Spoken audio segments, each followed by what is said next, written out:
Dengan korban penyuka sesama jenis ternyata berbuntut panjang. Dari pengembangan yang dilakukan tim reskrim terkuak fakta ketiganya ternyata mengaku membunuh 2 orang gay sebelumnya. Ya, untuk mengkonfirmasi mengenai informasi hal tersebut, sudah tersambung melalui sambungan telepon dengan Kapolres Serdang Bedagai Sumatera Utara AKBP Eko Suprihanto. Selamat siang, Pak. Pak, bagaimana kasus pembunuhan ini dapat terungkap, Pak?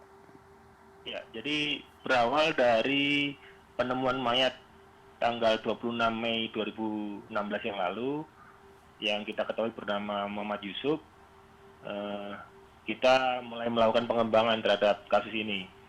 Kemudian melalui proses penyelidikan dan sebagainya, akhirnya dapat ditangkaplah tersangka RS atau San dan tersangka ES.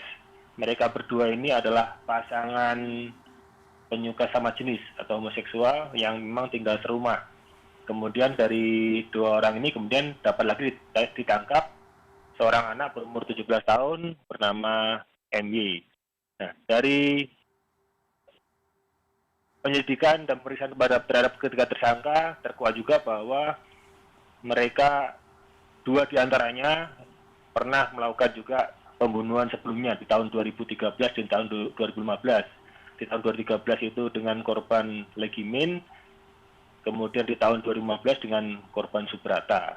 Untuk korban Legimin pelakunya adalah RS, kemudian Subrata korbannya pelakunya adalah ES dibantu oleh ES dan MY sebagai penadanya karena mereka motifnya untuk mendapatkan barang milik korban. Demikian, Mbak.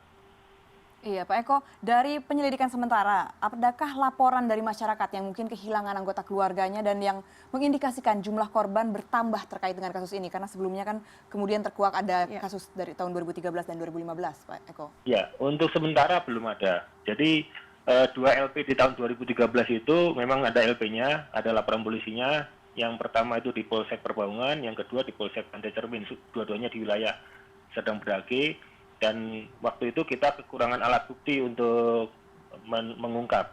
Waktu yang kedua, yang kasus Subrata itu sudah mengarah ke arah RS.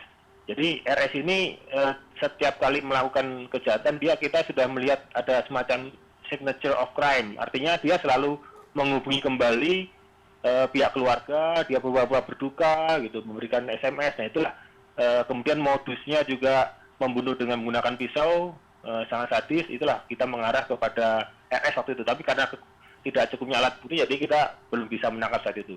Kemudian begitu kejadian yang di tahun 2016 pada tanggal 26 Mei itu, baru kita yakin sekali ini perbuatannya RS dibantu dengan ES dan si MY itu demikian.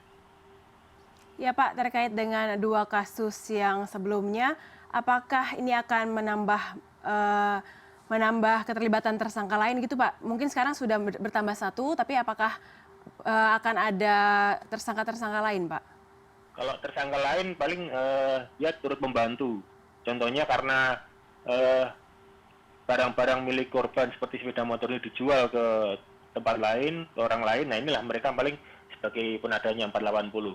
Atau misalnya ada lagi yang kakak dari tersangka RS ini sedang kita cari juga karena pisau yang digunakan untuk membunuh itu dititipkan oleh MY ke kakak dari RS. Nah, ini juga akan kita mencari tahu dia keterlibatannya sebagai turut membantu atau turut serta. Demikian, Mbak.